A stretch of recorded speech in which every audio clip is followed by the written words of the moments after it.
everyone, welcome back to the Change Your Mind podcast. I'm your host, Chris Ashley. I'm super stoked for my guest today because he's actually one of my good friends. We're going to talk all about functional medicine. But first, couple quick announcements. Head down to the links in the show notes to check out my book, Change Your Mind to Change Your Reality. Check out my free workshop that I do about once a week, sometimes a little less often. I have courses. I have free giveaways on my website, lots of ways to get in touch with me. And also, this podcast is part of a podcast network owned by the Los Angeles Tribune. So check out what we're doing. We've got a lot of really cool stuff in the personal development realm coming up. So I am so excited to have Dr. Taylor Krick with me. And it's funny because, like I said, you're my best friend's husband. We'll just throw that out there. So I'm not used to calling you doctor, but I'm going to read your bio so everyone knows a little bit more about you. Okay. So Dr. Taylor is the host of the Autoimmune Doc podcast and owner of the Washington Wellness Center, which is a functional wellness clinic. He works with patients locally as well as virtually all across the United States and the world, which is so cool because I live in California. He lives in Illinois. I call him up all the time. He orders me labs. We can jump on Zoom. It's super easy to see him across the country. So he received his doctorate from Palmer College of Chiropractic. He was a chiropractor for a while. I think still practicing a little bit, maybe. I mean, yeah, that's what my doctorate is, but I don't do any adjustments.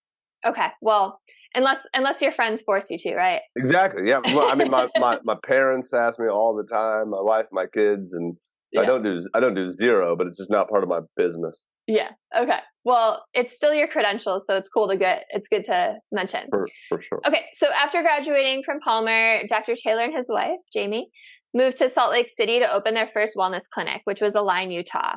And during the almost 6 years he owned Align, he provided care for professional skiers, national championship weightlifters, and helped thousands of people take control of their health, including patients losing hundreds of pounds, getting off dozens of medications, reversing chronic diseases like diabetes, chronic fatigue syndrome, heart failure, thyroid disease, so much more.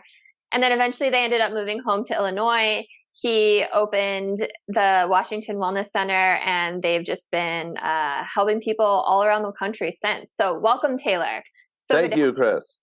Thanks for having me.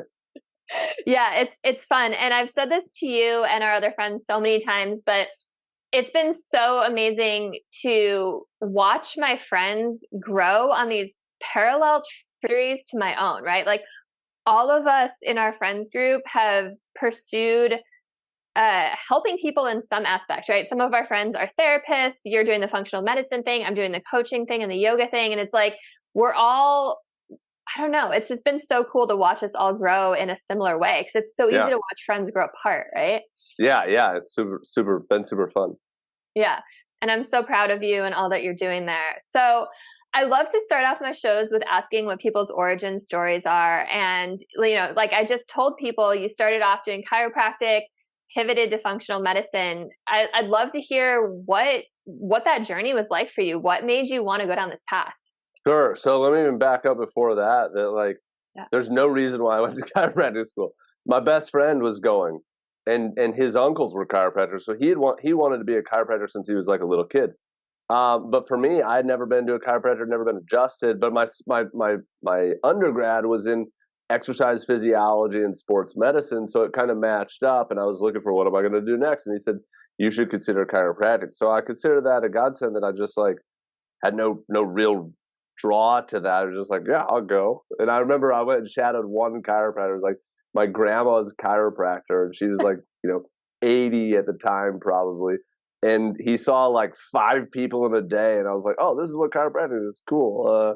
And it was nothing like my practice. But then I opened my practice, and so in chiropractic, the whole goal is get sick people well.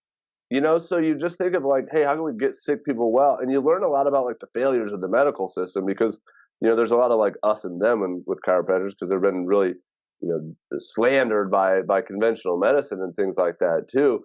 But you learn all about the downsides of what's out there for people. And it's like, man, this is really sucking. We are really bad, statistically, not opinion wise.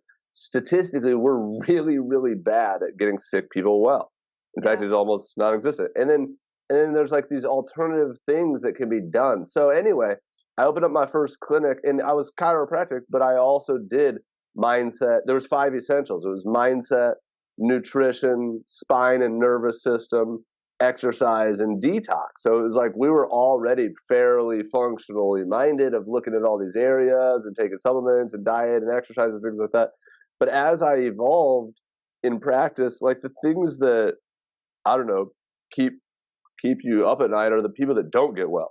You see, we still have a YouTube channel full of testimonials of like all these crazy stories of healing, but it's like those are cool. But the people that don't get well, it's like, dang it, like why was I not able to help them? Or why is this person like coming into me and they're like, I've been to 15 specialists, nobody can help me, blah blah blah. And they're not asking me to necessarily help them. They're just telling me their health history. And it's like, man, something's got to be able to help this person. So you just start diving into that more. And so honestly, I just started diving into that. And before I even, diagnosed myself or anything with my own journey, I started becoming an expert on autoimmunity and just the immune system and the immune system attacking itself, and just started really studying the crap out of that. I mean, really, my best thing that I've done is like, I study like a lot. It's just like kind of my passion, and not like my hobby, and my passion also happens to be my profession. So like in my free time, I'm listening to things about functional wellness. I'm learning things. I would be skipping class in school to stay home and like listen to podcasts and stuff about this stuff, and just taking seminars and all kinds of information, and just start piecing that together. And you start working with people, start running labs, start putting them on protocols, and just before you know it, I'll fast forward and now we're 12 years in, and I've worked with thousands of people across the country, across the globe. And it's like, wow, now I hate to ever say that I'm an expert, because it's like, I always have a learning mentality and things like that. I'm always learning from mentors and learning from other people, and still going to and attending a lot of seminars, and now I'm starting to speak at them and stuff like that too. But it's just like, just continues to evolve, because it's crazy that like the education, this is the same for you, Chris, this is the same for anybody, but like, first, you got to get the education that gives you at least a little bit of confidence to go out and try to help people. But then helping people gives you the education of being able to help more people, and gives you the confidence of being able to help more people. So a lot of the people that I see now, they're crazy, crazy complex. And they've seen 15 people. And so they're not asking me to be their primary care, to run their MRIs on their brains or anything like that. They're asking me for like, hey, what else can I do? Because this doesn't seem like it's working for me. And then we're looking at things like toxins. We're looking at things like hidden infections. We're looking at things like autoimmunity, and so on and so forth. And then as part of that too, I discovered autoimmune disease. First, I found it in my dad. So I was running labs on my dad, and he had Hashimoto's, and he feels fine. My dad's 68 next week, has not been to the doctor in like 40 years. Has not taken a medication ever, has no complaints, doesn't get sick. He's a dentist, so he's exposed to tons of germs. He's got a really strong immune system. And he's just like, if it ain't broke, don't fix it kind of guy. And he's also really smart with his health too. But found it in my dad first, and he was like, Hashimoto's. Like, I didn't really care that much. But then I found it in myself. And so, just again, kind of poured fuel on this fire of autoimmune expertise. Is like, okay, I want to learn everything about it for myself and for my patients. And then that's really, my timeline is not exact here, of course, but at some point I started a podcast called the Autoimmune Doc podcast, and that started attracting autoimmune people from around the country and around the globe of like, hey, I've got this mystery autoimmune disease. They've told me I have it, but what in the heck do I do about it? And so a lot of people, they've been to neuro, they've been to gastro, they've been to rheumatoid, they've been to endocrine, they've been to all these different specialists and things like that.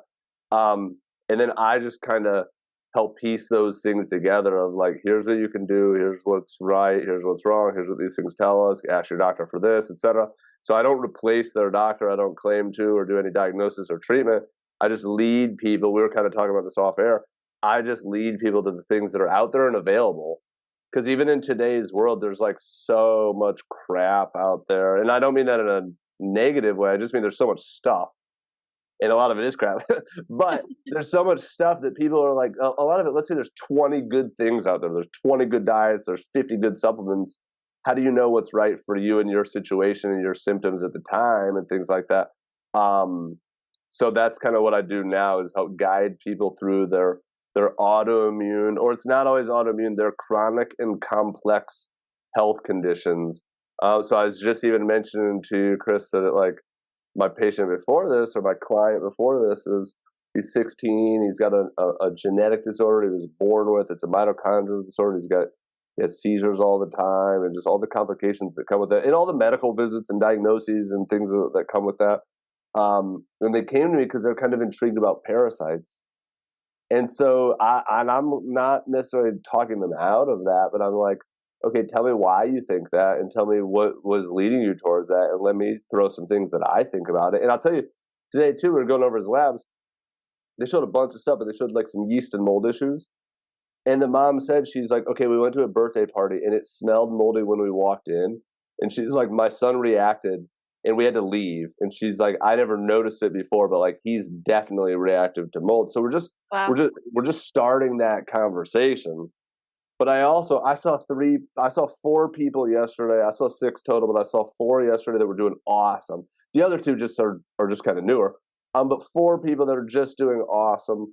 And 3 of them have done pretty serious mold remediation. So that's a major, major thing that I see. And also, while I'm rambling, I just uploaded my most recent podcast that I just uploaded is an interview with a pediatrician from Santa Barbara. And we're talking about mold and kids and ADHD, OCD, swollen tonsils, stomach pains, all those things. So that's a major, major thing. But that's what I help people walk through, is whatever's a piece of their journey, whether it be mold or Lyme or heavy metals or pesticides or whatever else, gut health, etc. But yeah. Yeah, no, thank you. Thank you for giving your background and answering a few of my questions along the way. And I have so many questions based on things you said. Yeah. Because you touched on so many important things that I want to expand on. But I just, first of all, as someone who like went through unexplained infertility, I refuse to believe that things are unexplained. For sure. Oh, 100%. And I would say too, Chris, we've briefly talked about this, but the first place that you lived in San Francisco and your dog was having seizures, that place was moldy. Yeah, exactly. So I don't even know. I mean, you agree, but it's like, and I'm not saying absolutes, but of course, just that sign or symptom points to that for me. And it's just like interesting. Yeah. But probably even places before and stuff. But yeah, I completely agree that nothing is idiopathic. Nothing is uncaused. And sometimes things are a mystery, but there's got to be a reason. There's got to be more explanation. And how many people go to their doctor and they're like, we don't know. And like, no, that just means that you don't know. That doesn't mean that nobody knows. And that doesn't mean that the answers aren't out there. And that doesn't mean that science doesn't know either. That just means that you don't know, doc. Exactly. And I think that that's where Western medicine falls so short. Like Western medicine's amazing if you break your arm or, like you have to go to the hospital, but I've been hit by a car. I've had a lot of Western medical emergency, broken bones. But also for listeners, Taylor's also like the extreme sports guy that's like doing like backflips down the ski hill and like probably on like water skis too. And I've very rarely gotten injured doing those things, but I got hit by a car on a bike and have had broken bones and different things like that. So it's like, stitch me up, put me back together, save my life too, if necessary. But what about if that's not necessary? That's what we're horrible at. Yeah. And I love that you pointed out that you're constantly learning, and you and I have that in common. Like I'm in my free time, I'm reading books and I'm listening to podcasts and I'm like trying to further my knowledge in my own areas. And I know you're the same way. And I think that that's also where Western medicine doctors fall short, because they learn what they learn in medical school. They get like 0 nutrition, right? Like 0 training on the gut, essentially. And then, they're so busy or they're so controlled by the system that the pharmaceutical companies own that they're not constantly learning. Yeah. And I love that you said it's all learning. Yeah. And they make $400K a year and they're like, why would I switch? There's no motivation is my point of like, the best thing is medical doctors that get sick, because then they got to go searching for the answers and they're like, holy crap. Like there's this whole world out there. Again, my interview with my pediatrician friend was interesting because he was like, hey, mold wasn't on my radar 10 years ago. It all started with one patient who hadn't gotten well. And I started working with this mentor, and he's like, this is textbook mold. And he's like, really? That wasn't even on my radar. And he's like, no, this is textbook mold. And the person got well. And so like, you see that once or twice, but if it happens in your own life, then you take it really, really seriously, and you're like searching for answers. So yeah, I think that is, I don't want to say it's the best thing, but it's like those docs are seeking answers of why are the sick not getting well. And that's why, just in general, doctors are leaving the medical profession in droves, because it's control. Their time is controlled. Like, you can't spend more than 10 minutes with the patient, and like how much are their prescriptions are, like, that's how they're measuring success. It's like, how many people are you seeing? How many prescriptions are you filling? Not how many sick people are getting well. It's not really results based. It's a business, and it's regulated in that way. And the hospital directors and things like that, it's big business, and hospitals go out of business all the time, and all those things. And it's a failing business too, I would say. But anyway, it's also runs our world. Okay, so I want to take it a step back, and for listeners who are like totally lost, they're like, I don't know what functional medicine is. I've never heard of that. Can you just describe the difference between traditional Western medicine and functional medicine? So just give us like the bare bones definition, so people can have like some baseline understanding. Yeah, and I'll keep going. I'm not going to keep talking about this, but again, I was talking about this pediatrician, and he was like, I don't care what the diagnosis is when people come to me. He's like, I look more at systems. What's going on with their gut system? What's going on with their endocrine system? What's going on with their neurologic system? The diagnosis is the basis of function, or of Western medicine. Like, if you have these conditions or these labs, it's like you get this diagnosis. And then this diagnosis is treated with this medication. And it's very algorithm based, but it's all about the diagnosis. But the diagnosis is not who you are, and it's just a word that's put on to describe your symptoms. And so there's thousands now of different diagnostic codes and diagnoses that all basically say the same thing, that the person's body is not functioning well. But and if we want to go look for root cause, then we look at these systems like, okay, why? What's causing that? And I would say that is, again, the functional medicine approach is, it's like a growth-minded approach of like, how can I get better, and why am I not getting better? And I think that a lot of your listeners, I don't know, not even if they've never heard of functional medicine, the concept's probably not foreign to them, because people that listen to your podcast are growth-minded. That's like the purpose of your podcast. And that's also too with like my podcast, like the people that I attract are so great, because they're not like the conventional people that are like pizza and ice cream and beard their way into their problem.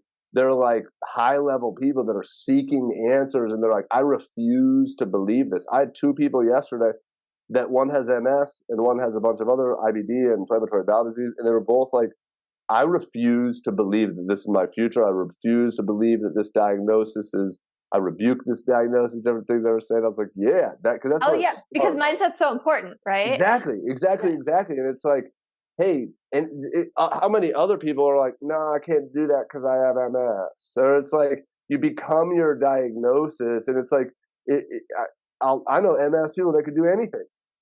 And so sometimes you could become that diagnosis and be like handicapped by it, or you can say, no, I don't believe in that handicap. What's wrong with me? Or why is my body demyelinating? Or why do I have lesions on my MRI? Or why do I have numbness or tingling, or whatever the case is? But you go and you look for the upstream root causes.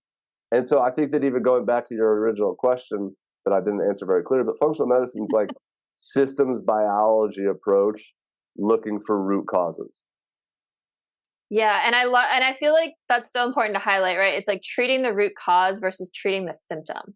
Exactly. And when you do that, when you do that, the symptoms go away.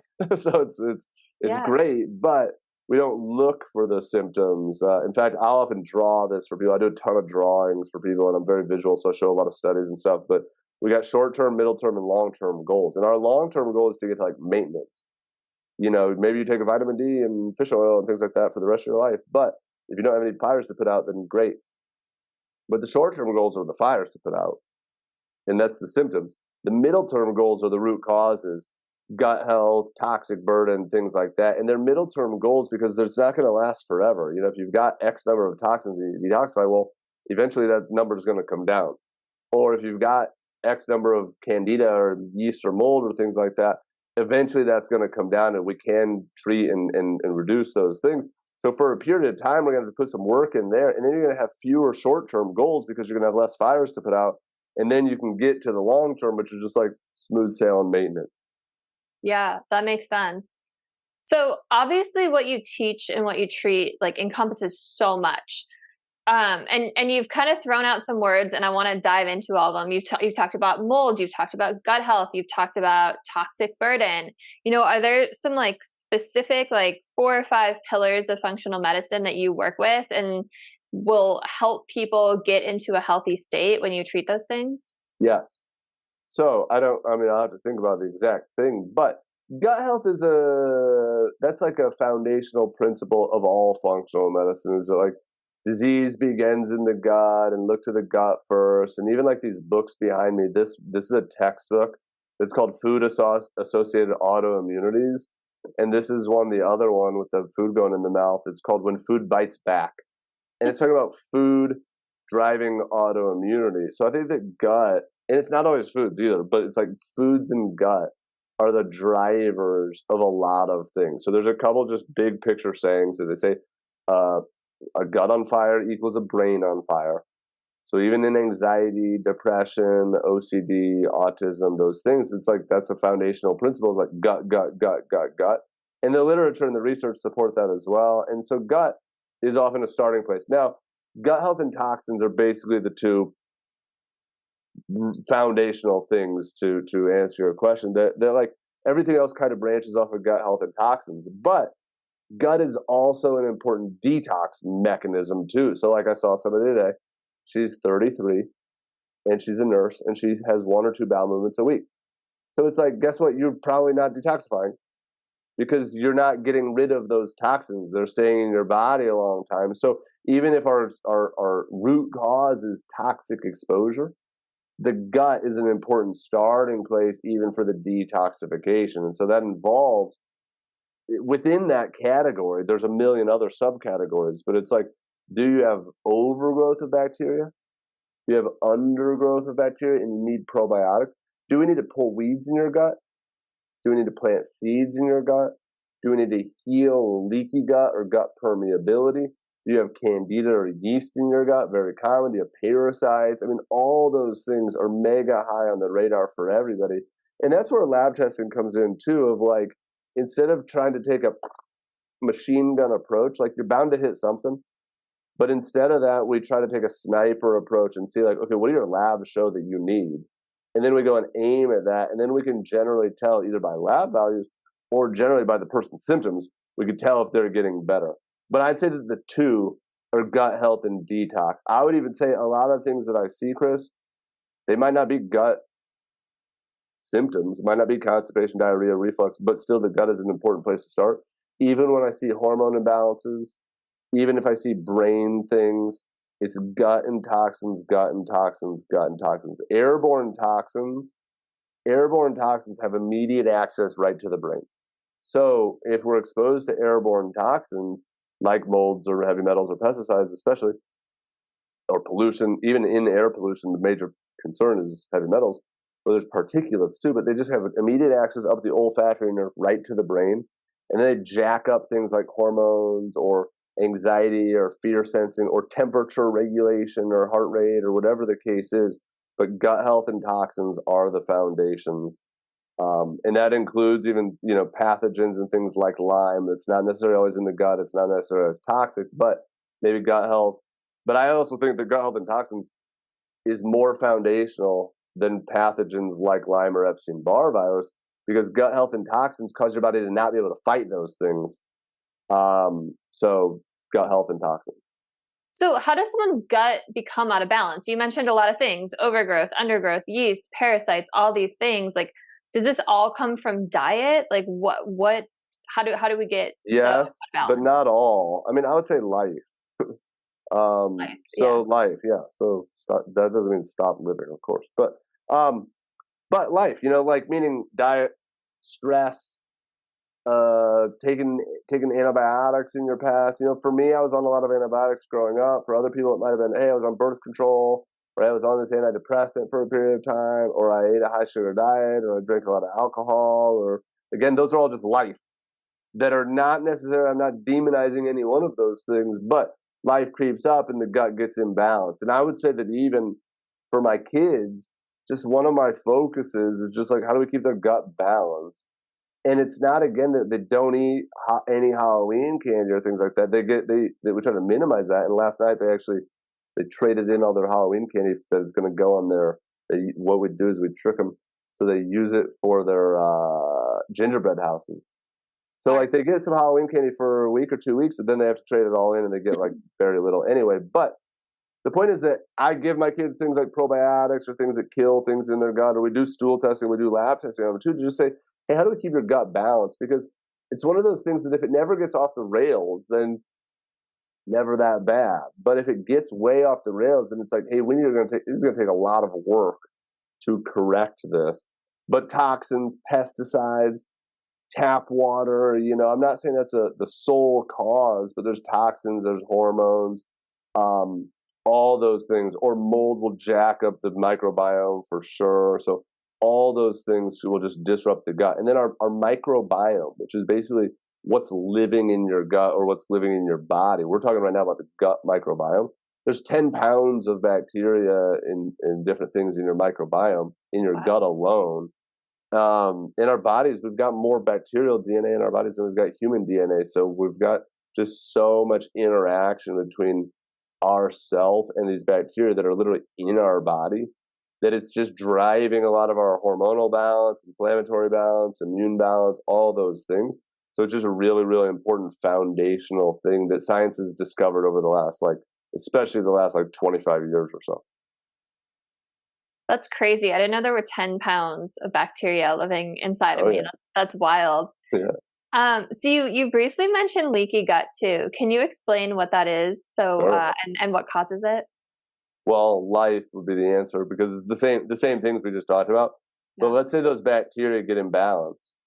Those bacteria protect that gut barrier. So your gut is a barrier. Your body has barriers that are really, really important because they protect it from the outside world, right? It's like a fence around your yard or whatever it is. But we want that barrier to be permeable, but we want it to be selectively permeable. It's like your gate at your house. Like you want to let your friends in, but you don't want it to be open to everybody, or your front door. You might close your front door when you leave your house.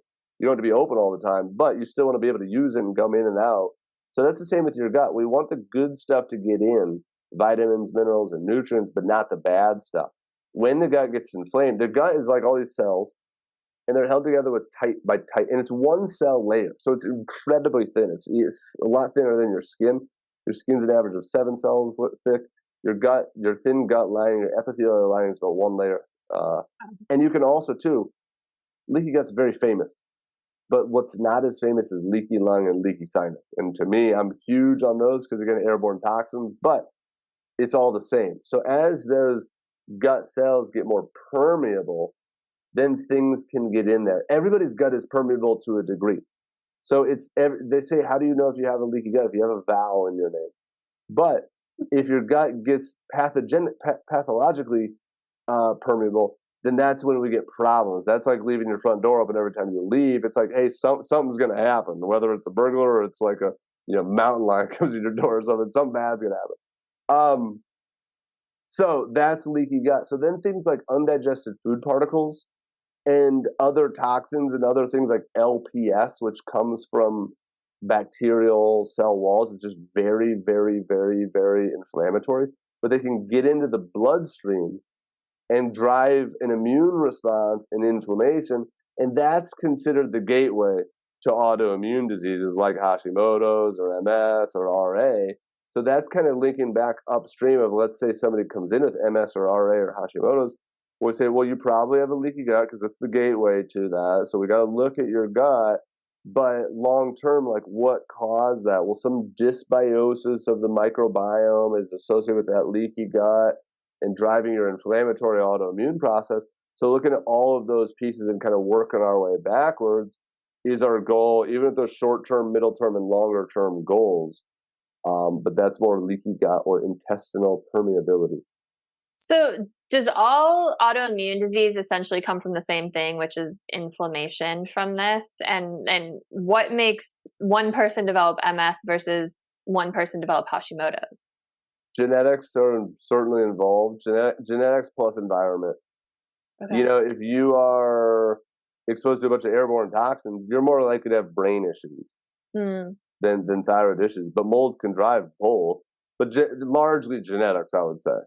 So there certainly are genetic components to autoimmune diseases and autoimmunity. But if you put somebody with good genes in a bad environment, they're going to develop problems. And if you put somebody with bad genes in a good environment, they might not develop problems. So the environment trumps the genetics. But as opposed, why would one person develop one thing and another person develop another? It's probably a lot of maybe more genetics than the environment. But it's a combo of those two things.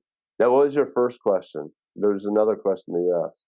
Do you remember? Does all autoimmunity come from essentially the same thing? Yes, but it comes from immune disruption. So, you could get a flu shot and develop autoimmunity. You get a flu, you get an influenza and develop autoimmunity. So, something came in and disrupted your immune system, and then it never resolved. The inflammation never resolved, and then your body begins to damage itself or begins to recognize itself as bad. So it doesn't all start exclusively from leaky gut, but in general, that's a widely accepted thing that all autoimmunity has that as a component. But sometimes there might be a different straw that broke the camel's back. Like, man, I went and traveled to China and ate undercooked pork or something and got really sick, and I've never been the same since. Or I went and stayed in my cousin's moldy house for a month, and now I have autoimmunity 5 years later. So there could be different instigating triggers. But there's all these things as far as variables. There's really 5 big variables for autoimmunity.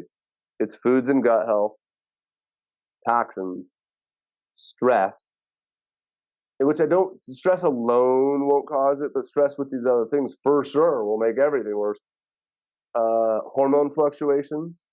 So puberty, pregnancy, perimenopause, very common times for things to flare. And hidden infections.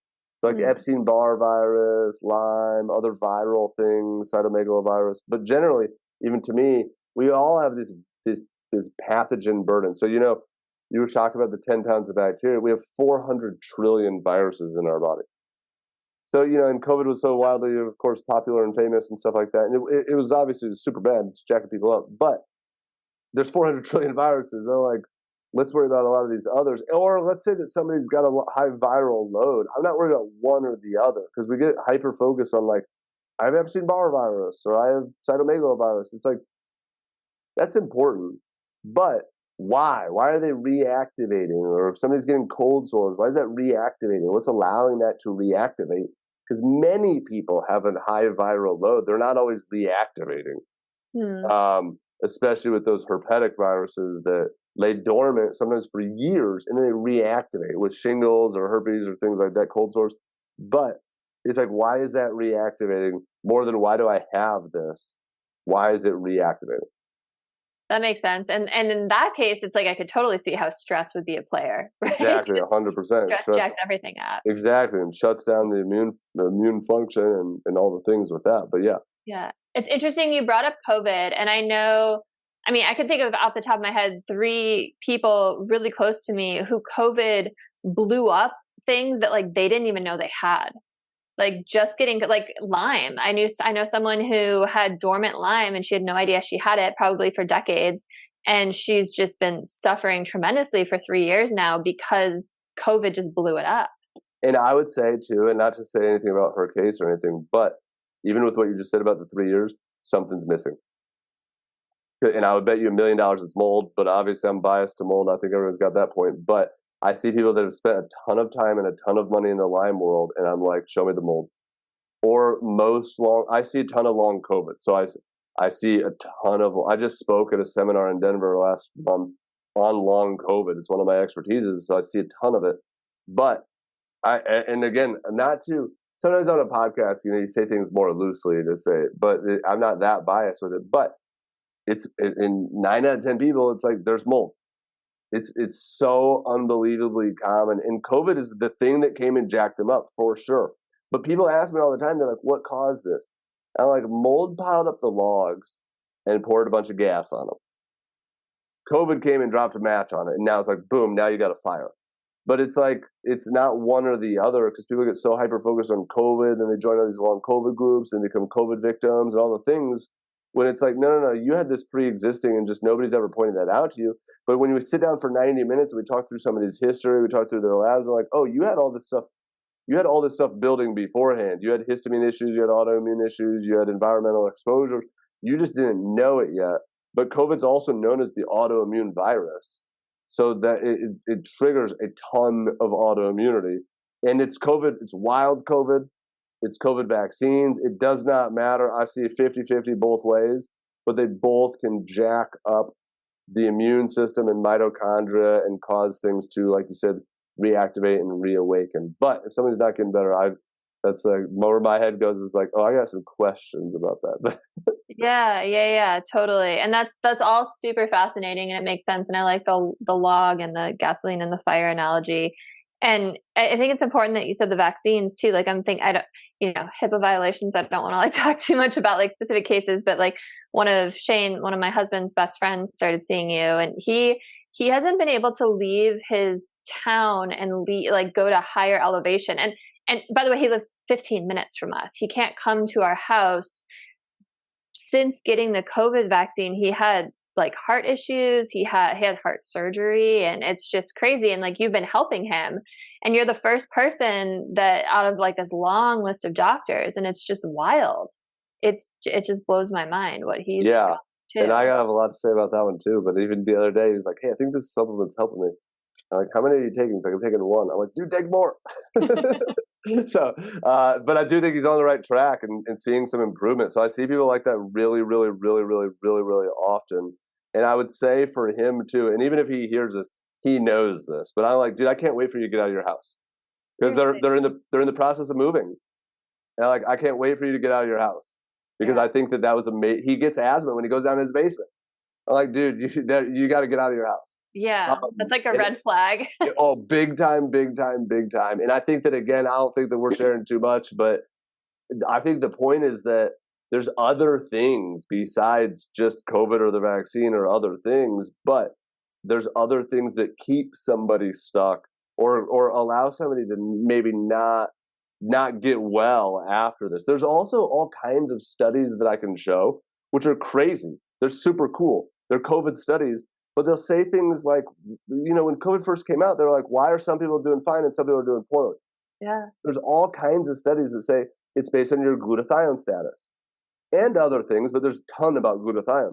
And mold depletes glutathione. Toxins deplete glutathione. Pesticides and heavy metals, they deplete glutathione. And it's not, I see depleted glutathione in teenagers, kids all the time. I mean, who was a kid I was just with that had, I don't know, a lot of kids, it's really common, that will see there's jacked up glutathione markers. But if you lose that antioxidant capacity, then you get an infection and your body just cannot handle it. Whereas other people skate through it with no problem. So there are underlying things. And this is not in the New York Times or the Chicago Tribune or things like that. You got to dive into the medical literature. But when you speak, like I spoke at this seminar for 2 hours, and my slide deck was 92 slides long or something. It was just all studies. And it was just like jaws on the floor of like, oh my gosh, this stuff has been out there since 2020 about like, why are some people getting sick and some others aren't? And then even now with long COVID, some of those mechanisms that are involved with that research is out there, but it is not what you're going to find when you Google it and you read like somebody's blog article of like, here's my long COVID story. You're like, that's me. And then you're going to join that club, which again is going to be counterproductive as far as actually looking for the root cause and all the different variables. So I'm rambling a little bit, but I think that research is out there, especially with COVID, and COVID's particularly fascinating. I would say for me too, at first, my approach to COVID, I talked about this whole thing in my seminar. That was basically the whole point of it, was I went through timeline-wise. I was like, at first I completely ignored it. Like it kept moving with my life, worried about my focus, we just bought a house and just kept my business going, and just like the world was going crazy, but we just like stayed focused at home. But then it was like this research started coming out, and then I started to get super intrigued because I'm a research guy. It's like, oh, okay, like this is why people are getting sick from it. They don't have glutathione. They don't have this. They don't have that. There's these studies are coming out comparing populations to populations, and when you look at that, which again is not ever shown conventionally or mainstream media or even alternative media, but it is out there in the medical literature, and there are just thousands upon thousands of COVID studies, now, and so it's quite interesting. Yeah, it's super fascinating, and you know this, but like my parents were some of the first cases to get COVID in the United cruise States. ship was that cruise ship was like that was like the first COVID. Yeah, they were on that cruise ship. For listeners that got I don't know. They held it at the port of Oakland, which is like the first day of COVID. I mean, I think that everybody remembers at least like when that started. There was like a few cases, but remember, there was one cruise ship that was like off the coast of California. It was like your parents were on that, and it was like it was really scary for a while for your dad and stuff too. Well, so they got sent to, once they finally were allowed to dock, people in hazmat suits took them to San Diego to a military base, and my mom got a mild headache, and my dad went to the ICU, and they told me, say goodbye to your dad over FaceTime. He might not make it hours, definitely not days. And somehow he pulled through, but because of that, he got blood clots. Because of that, he lost the ability, or he had strokes. Because of that, he lost the ability to eat. He couldn't eat the last year and a half of his life. But every time they gave him a COVID shot, it was like it set him back like 6 more months. It was just wild. It was so. There's research. If I show all these slides, it's like, oh, shoot, that totally makes sense. But my main mentor, two of my main mentors, the authors of this book is one and two of them, or one of them. But my mentor, they put out a paper. It was one of the most widely read papers in all of COVID. It's one of the most widely read papers in the history of scientific literature. Wow. Just a massive impact factor and things like that. But it was about how COVID antibodies cross-react with body tissue, like thyroid tissue, mitochondrial tissue, joint tissue, like all these tissues. And they showed that in research. This is before the vaccine, right before it. And they said very politically correctly, you got to walk on eggshells. They were like, we might want to be careful with this as we produce vaccines that are intended to produce COVID antibodies. Because that's the purpose of a vaccine, which, again, makes sense immunologically. Like, hey, if you're going to fight a virus, let's produce antibodies against it. But if those antibodies accidentally bind to self-tissue, then you've got an autoimmune disease. And so I've seen people get post-COVID with vaccines. I've seen everything. And a lot of times it is crazy. And a lot of times it's neuro stuff. But I've seen wild COVID. Like I saw a 22-year-old, 21-year-old kid get type 1 diabetes after COVID. I've seen people get RA after COVID. Thyroid and all the others, it's maybe harder to say for sure. But some of those are like they started right then, especially the type 1 diabetes. This kid's blood sugar was in the 600s. And he was like a 21-year-old young, healthy kid that worked a landscaping job in Texas and then went to the gym afterward and stuff like that, just like a strapping young man. And all of a sudden his blood sugar is in the 600s. So it's crazy. That is crazy. Yeah. That is crazy. And I like something you said earlier when you were talking about if you do the research on yourself and then you end up on someone's blog and then you end up in these COVID support groups and you go down this spiral and it's all victimization, right? And it's all mindset. And then it just is that never ending cycle where you're telling yourself you're sick, you're staying sick. And I think that's really important.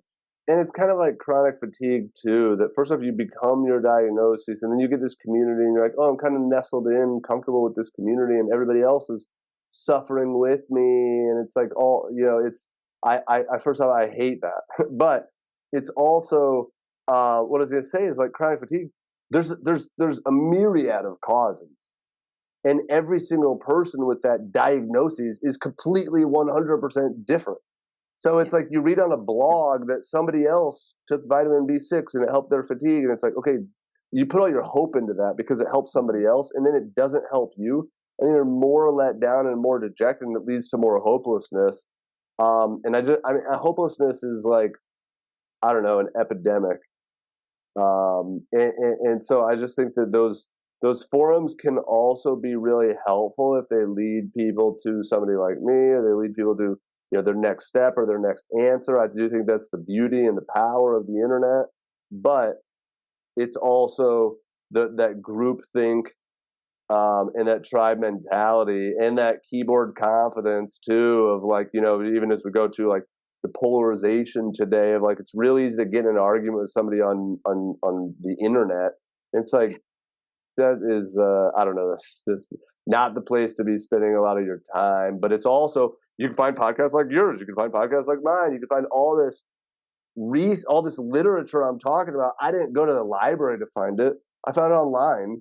But you got to know how to sift through the stuff and like what's relevant to you and piecing all these things together. We talked about this when I interviewed you on my podcast, Chris, but it's like, once you read a bunch of books, they all say the same thing. You know what I mean? Like, it's all, and once you read a bunch of science, they all say the same thing. Once you read 1,000 studies, you're like, okay, I have a pretty freaking good idea of how these things work. And it's gut health and detox, really. But there's a million different pieces to each person's puzzle. And so treating each person as an individual is like how we make this progress and success. Whereas on the internet, they might just know that like, hey, this methylation's a piece of my puzzle, or gut health's a piece of my puzzle, but they don't know how they can solve it. So I think it's a double-edged sword, meaning the internet and these groups and things like that. But it can lead to some groupthink and victimhood. Yeah, and I talk about the same thing so much, not in relation to health so much, but in relation to mindset and cancel culture, which makes me insane, and just your past that you've been through, right? So yeah, I'm not going to go off on that tangent, but I totally am with you, and I can see it being the exact same thing with health when you fall into that victimization. Now, luckily for me, I just want to say really quick, when you were talking about how like one person upping their vitamin B or whatever solved them, like that's why it's so important to get your labs done, right? Because you're going to see where you're sufficient, where you're insufficient, and then you can balance it out. And you're going to see what you need. Yeah. What you need. Because again, if you spend enough time in the COVID forums, which I see people like this all the time, they come to me with like 30 supplements. And I'm like, why do you take this? Why do you take this? Yeah. But I'm like, what is this for? What is this for? What is this for? Because I heard it could help. Because I heard it could help. Because I heard it could help, or whatever. And they all make sense. But like, what do you need? And what is the order of operations? And like, even let's take school, for example. We all need to learn how to read, write, and do math and do science. But they don't teach it all at once. You go first grade, second grade, third grade, fourth grade, and it's very structured, because if you just follow the course, then all of a sudden in ninth grade, trigonometry comes kind of easily. But if you do that in third grade, it's like, hey, that ain't going to work, because you're like doing it out of order. And I always say in first grade, I don't know. My mom would probably be insulted. I don't think you learn that much. The point, or let's say kindergarten, what they want to teach you is like, do you know how to stay in your seat? Do you know how to get in line? Do you know how to raise your hand? Do you know how to just behave? Not bite the other children. Yes, because that is all you need to know at that stage. You do not need to know math and science and reading and writing at that stage. You learn a little bit, of course, don't get me wrong, but it's more about like, hey, we're setting you up for success, because if you don't have these foundations, you're going to be completely screwed the rest of the time, and you're not going to succeed. Yeah, totally. And I know I've been guilty of that. Like when I was trying to fight the infertility thing, I came to you and you're like, you're taking like 60 supplements. Like, and you're like, where'd you hear about all these? I'm like, in these 500 books. And it's like, you use the machine gun thing versus the sniper to me. And it makes a lot of sense, right? Because until you actually get your labs done, you don't know what works for you. Okay. So here's a big question that you're probably not going to be able to answer, but if I was listening to this and hearing about all of this, and thinking like, how does someone avoid mold? How does someone avoid airborne toxins? Like, how do I stay healthy in a world where this stuff is everywhere, even in the tap water? Like, first off, for those two things, it's fairly easy. Filter them. Like, get a water filter and get an air filter and filter your air, filter your water. Now, if there's some big thing, like, something in your water or something like in a well, especially more so than municipal as far as a big thing. But then you might have to do some testing and stuff like that, or labs could point to it, but especially the mold. Like I had somebody yesterday who has had sinus infections and they've been really, really, really, really bad. And she has not been getting better. And so I'm like, okay, pause. Something's not working. Because in my office, if things aren't getting better, we're like, okay, there's a reason. Let's figure out that reason. And so long story short, some people, their mold problem is small. Hers was not. And that sucks. She had, luckily, financially, things like that, they're capable of dealing with the problem. But some people aren't. Sometimes that's a big problem. But they had their shower was leaking under their floor and had leaked between their walls and between their floor and had been dripping in there forever. And there's high mold. And so that was dripping down into their guest bedroom. And then the west side of their house, while the storms come in, they hadn't wrapped the house in Tyvek. And so there's just siding on top of block or studs or whatever. So that was all moldy and had been wet and sweaty. So it's been like a Pandora's box, but they again have the financial capabilities of dealing with it. And she's like, I feel so much better. And I talked to her like a month ago. So it's not like it had been that long. She's like, I am like just so much better. And they're not even done yet. But that's again, big things but there are also, Chris, varying levels of cost and engagement. So like mold testing plates, you can set them out around your house and whatever grows on them lets you know like a little bit about is there mold. They're $30 for 6 of them. They're dirt cheap. They're super easy. This lady did mold testing plates. That was the first thing she did. It was crazy bad. And so I was like, because I told her, I was like, she's like, we have 25-year-old carpet. We're going to get it out next year. I was like, okay, well, if you want to get rid of your sinus infections, you might need to get that out now. So that she tested it with a plate and it was really bad. Then she had a mold testing person come in and it was even worse. And then they've already got rid of it. And now she's already feeling better. But going back to your question, an air filter, an air purifier. Again, I did touch on this, not to skip the question, but in my most recent podcast with my pediatrician friend, we talk a lot about this: HEPA filters, ionizers, different things like that. I also have different podcasts about how to breathe cleaner air. But really, that's the point: is like find the source, remove the source. Or if it's just like because I live in the world, we don't sell plastic bubbles. So getting an air purifier, I'm huge on. I've got an air purifier right there. I've got an ionizer right on the other side of the wall. So that's like, I don't know, like a lot of dollars worth of air filtration just like right in my immediate vicinity. Because I take that really, really serious. I think of environment. I think of air as the number one.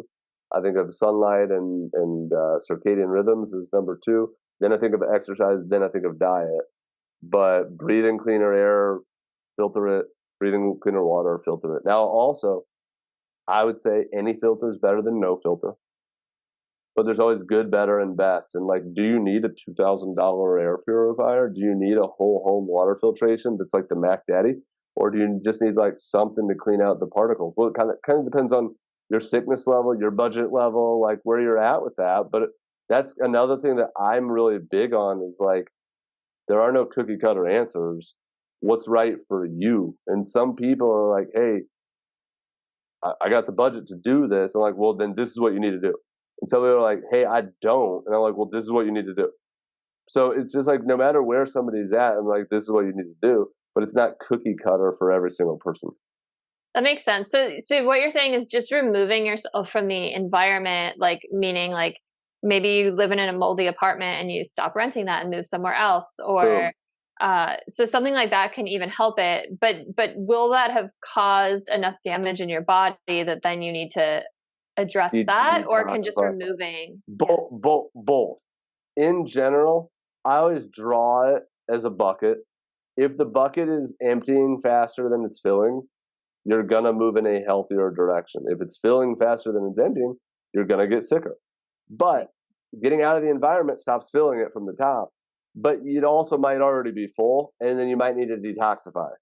So it's a combo of both, of like the environment from the top and the detoxification at the bottom. Because sometimes the bucket's emptying because you're like, hey, I lived in a moldy house, I moved out, I'm feeling a lot better, but I've still got this, this, and this. And it's like, oh, 3 years from now, you're probably going to feel better, but how can we speed that up?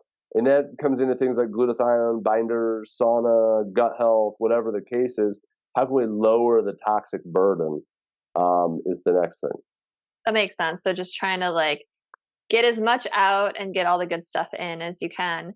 And I know we're like coming up on an hour, but you mentioned something that now I have to ask you about that I think is so fascinating when you were talking about all the things that are important to you that you look for or that you want people to focus on. You said sunlight and circadian rhythms before exercise and diet.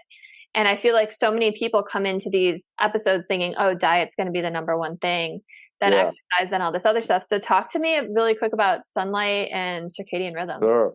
Well, I think that first off, that topic has trended a lot higher in the last 5-10 years. I mean, even with like Huberman and things like that. That somebody yesterday, I was like, "Have you heard of Huberman?" They're like, "Yeah." I was like, "Oh, so you live in America?" But there's a hot topics, Jack Cruz, other people like that. But even their whole conversation was like, "This trumps food," and that kind of like ruffled people's feathers, or people were kind of shocked by that. My whole thing is like, air trumps that, but it's a little bit of both. But your circadian rhythms are controlled by your light exposure. And that's the rhythm of your body knowing day and night. So we're all of our bodies, over a third of our genes are controlled by circadian mechanisms. And so there's just a lot of regulation of genetic processes, metabolic processes that happen on a 24-hour clock. Like you wake up in the day and it gets you energized and ready and get going. And then you sleep at night to recover and things like that. And it's tightly regulated. And that can get off track. So shift work or jet lag or things like that can really throw this off. And even shift work is classified as a carcinogen now, or like artificial light at night, which is ALAN. Artificial light at night is a carcinogen. And so those things are starting to be more well known to be associated not only with things like, hey, your sleep's going to get messed up, but also things like cancer and Alzheimer's. Because it's not to say that like, hey, keeping your TV on at night is going to lead to these things, but it's saying, hey, the mechanism is, if you disrupt this mechanism, it's going to cause dysfunction. And if that dysfunction is severe enough, it's going to present itself or as this or that.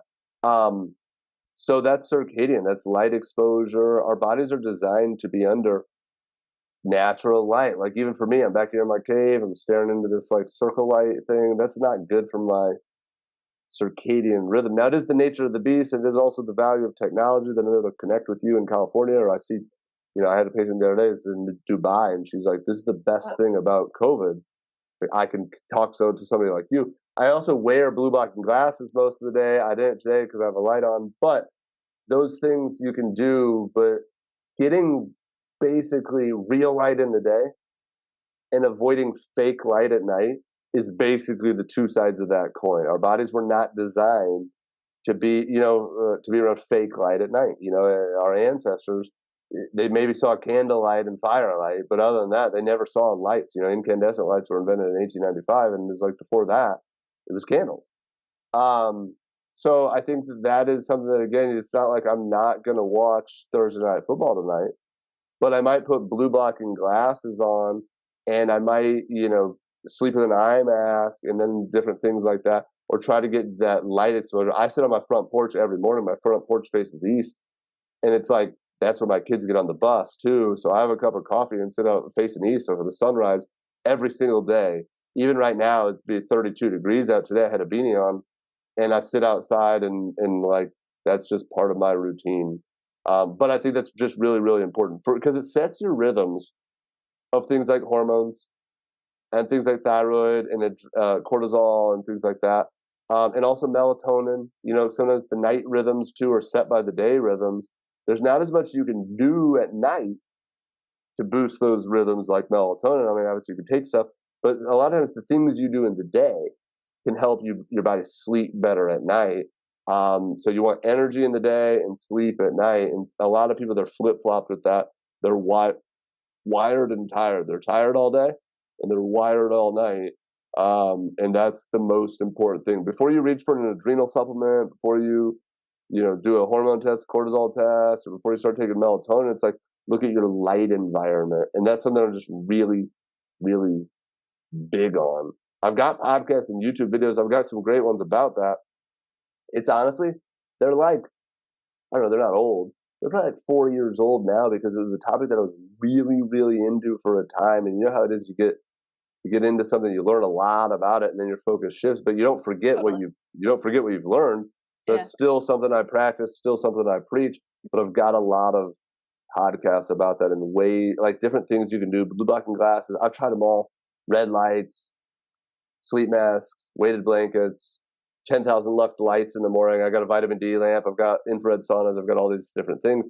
So I just have a lot of experience with these things, even if it's personally. And I just talk through like, hey, this is why you might benefit from this versus this, and bang for the buck, or like, hey, if the sauna's in your budget, get a sauna. But otherwise, what if you get a $150 red light or whatever it is? There's a lot of different ways to target this. Yeah, totally. And it's funny. It's like Shane and I have all these things that we've talked about, right? We have water filters, we have air purifiers, we use blue blocking glasses, we have red lights, we have natural cleaners, we have eye masks. But it's like, and someone listening who's just starting on this journey might think that that's really overwhelming, but it just becomes second nature. And it's just like, the stuff just like accumulates. It's like, I know. It's like, I'm a skier. I'm a big skier, as you mentioned. And like, it seems insane when you walk into my garage, like, why does this dude need 8 pairs of skis?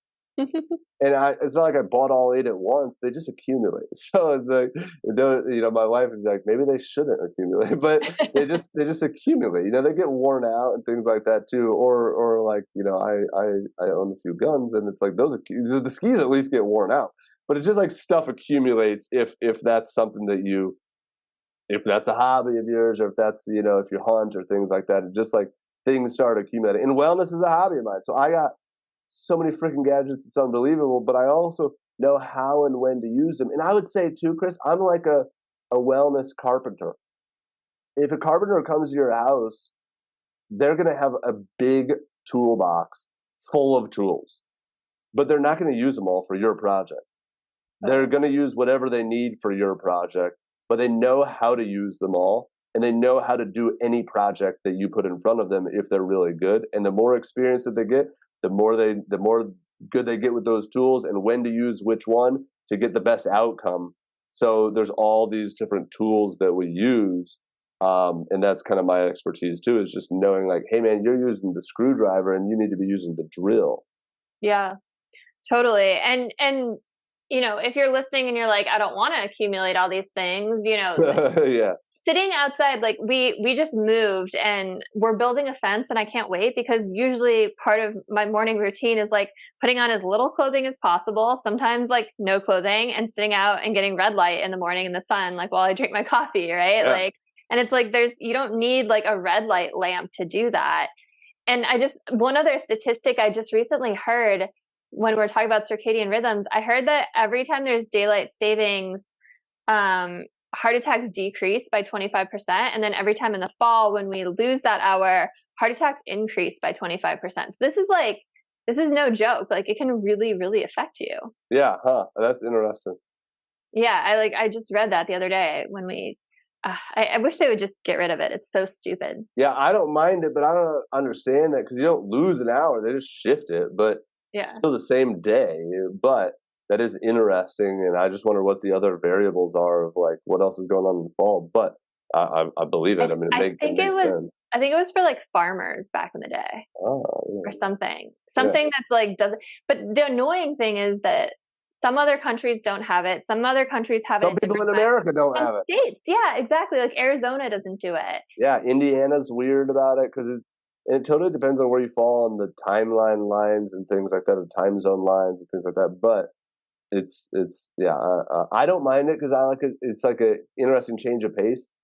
I think that in the winter, right when things are getting shorter, then you get an extra hour of daylight in the morning. I mean, early morning sunlight. It gets darker earlier, but right when I'm missing that early morning sunlight, it's like, oh, it's starting to fade. Then it's like, okay, now it shifts back.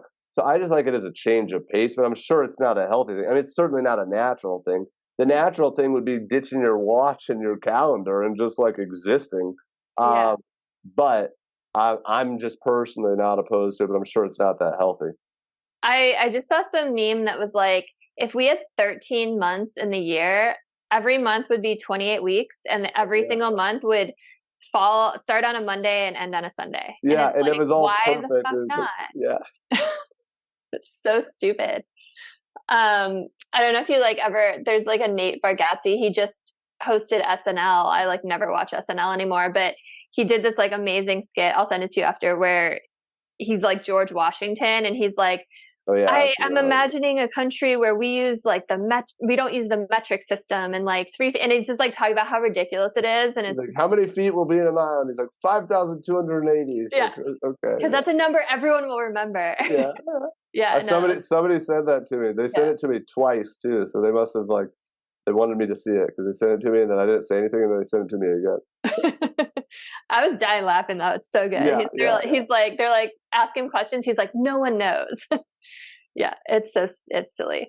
Awesome. Well, is there anything you want to leave people with that we didn't cover? Like any last minute advice or anything before I? No, not really. I mean, I think that just tying back to your podcast, Chris, and just kind of everybody that's listening to this, all this starts with your mindset. And I don't mean like, I don't know, even it just mean like, if your mindset is that you're seeking answers, then you're going to find them. If your mindset is that you're accepting things and you're complaining about them or things like that, then that's going to be your outcome. So you get what you're seeking, I think, and you get what you're looking for. And if you're looking for, you don't always get it at the pace you want it, especially when people are sick, they want to get well real quick. But sometimes that takes years of trying. And the people that are digging at, like I always say, everybody that I come to is in a hole of some sort. Some people, and very rarely in my practice, but let's say everybody in the world is like, something like, who pushed me in here? Was it COVID? Like, whose fault was it? Like, instead of responsibility, it's like, somebody else pushed me down here, blah, blah, blah. Like, who could I blame? Whereas other people are like, hey, no matter what caused me to be down here, how do I get out? Yeah. And they're just crawling to get out. And I'm like, hey, those are the ones that I want to work with. Because otherwise, or the other metaphor, same metaphor, but it's like, I only got so much room in my lifeboat. And my job is to save drowning people.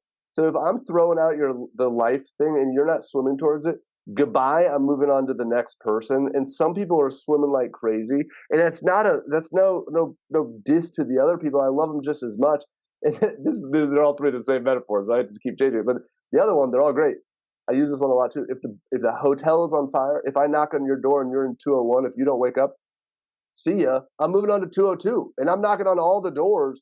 So it's like, if you're not seeking your own answers, then you're not going to find them. And it's not my job. I've learned this the hard way because I've learned too that I see so many people that I'm like, hey, I could really help you. But if you're not asking for my help, then that's not my role. So I don't like go up to people and be like, hey, you could do this. Hey, you could do that. That's first off, that's really, really, really, really, really, really annoying. Unsolicited advice is like one of the worst things. Some people need a lot of help, but if they're not coming to you for help, then guess what? They're not ready for help and they're not looking for it, and you're going to waste your energy if you're a helper or you're a healer. But there's a lot of people out there that need it and they're seeking it and they want it and they're looking for it, and that all starts with your mindset of like how hard are you trying to solve this problem? I mean, like I said before, I couldn't agree more, and I've gone on my own tangents about this on this show and on social media, where like you can't help people who don't want to be helped. And when people become it's become trendy to be a victim these days, especially with social media. And when people fall into that, when it becomes their identity, they find comfort in that, right? They have perceived benefits to playing the victim, right? Yeah. They get to be the martyr, they get attention. Yes. Or even with, not to bring this up, but like the pronoun thing, it's like, I'm not trying to offend you. But you know what I mean? Everyone's offended by these things like, oh, you didn't call me the right name. I'm like, well, I'm sorry, I had no idea. No one's trying to offend you, but you make it personal with these things. So anyway. Yeah, totally. And I don't know if you've ever read the 4 Agreements, but it's one of my favorite books. And like one of the 4 agreements is never take anything personally, because what other people say and do has nothing to do with you. Exactly. But you make it about you. Yes, exactly. And yes, you still want to be respectful, of course, to everybody, but sometimes we just we want to be hurt. We want to be a victim because then it allows us to be that victim even more. And people get kind of addicted to that, like, well, you offended me and you offended me and you offended me. And it's like, well, maybe it's you. And like you said, they get sucked into groupthink then, right? Yes, there's other people that are like, yes, you're a victim. And then they're like, yes, I'm a victim. And we can all talk about how we're a victim together. And then we can fight these causes that make us a victim. But by the way, like taking no accountability or responsibility for our own healing. Exactly. 100%. Yeah. Anyway, we could, awesome. So tell people how they can find you, how they can work with you, how they can listen to you, all the things. Find me on the Autoimmune Doc podcast. That's my podcast name. So anywhere podcasts are found, not YouTube, but Spotify, Stitcher, Apple, of course. And that's my podcast. You can find me on Instagram. We have like a Facebook and stuff. I don't know because I don't use Facebook, but I think we have one and stuff. But you can find me on Instagram as my best channel. I do have an extensive YouTube channel as well. That's called Washington Wellness Center. But even if you find me on Instagram at Autoimmune Doc, then you can link to all these other things. I can see why you need your fence in your backyard. I just saw someone walking by. It's like, but yeah, so park back there. So that you don't want to be sitting out there like scantily clad, getting your morning sunlight, probably.